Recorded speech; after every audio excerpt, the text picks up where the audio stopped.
Hi, my name is Layden Rogers, and today I'm going to be talking to you about the history of track and field. Over the past year, I've ran track and field, and I can confidently say that it has improved not only my speed, but my overall sense of the sport and my appreciation for it.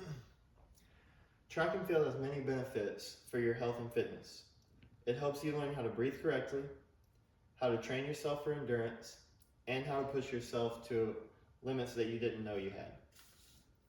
So when did the sport begin? The sport actually dates all the way back to 776 BC in ancient Greece. The sport was made for the Greek men only to showcase their athletic abilities, and they based all the games off of the Greek gods. The sport didn't gain popularity until it made its way to England in the 1860s, and it grew so largely that in 1896 it was added to the Summer Olympics in Athens, Greece, with 14 nations competing.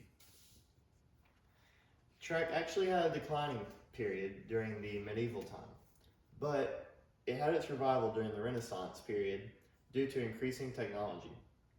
Humans did everything in their power to bring the sport back because they argued that track and field applied the idea that a healthy mind resulted in a healthy body and life.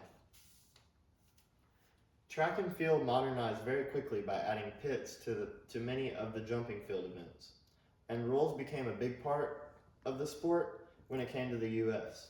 Before it made its way to the US, each country had their own rules, and I'm sure that was complete mayhem.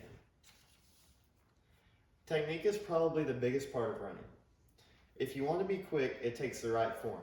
Knee up, toe up, heel up is key to your steps. And workouts such as box jumps and back squats stepping up onto a weighted plate can greatly improve that. Technology is also a major part of the sport, especially with the new spikes and shoe insoles. There have been a few runners over the previous years that have stood out from the rest. And even though he is an NFL wide receiver, Tyreek Hill is one of those people. According to World Athletics, he ran a 10.19 100-meter dash with a top speed of 23.34 miles per hour. It took many years and campaigns to finally introduce equality in the sport, but after all the work and convincing, we have finally made it to where we need to be today. While the sport started with only men, every single event now has heats for men and women. Today, it doesn't matter your sex, the color of your skin, your social status, or who you are in general.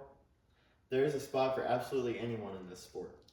All it takes is the courage of going to the preseason meeting and the practices to find out where you fit in. Trust me, I know from experience. So this speech isn't about convincing. It's about my willingness to stand here and tell you track and field isn't everyone's sport. And it ultimately can make someone feel like they belong. I want to close with saying no matter what you do or what sport you play, I can promise you there is always improvement. And this sport is all about improving athletes and people. So again, I want to encourage you to always try new things and always remember there is room for improvement. Thank you.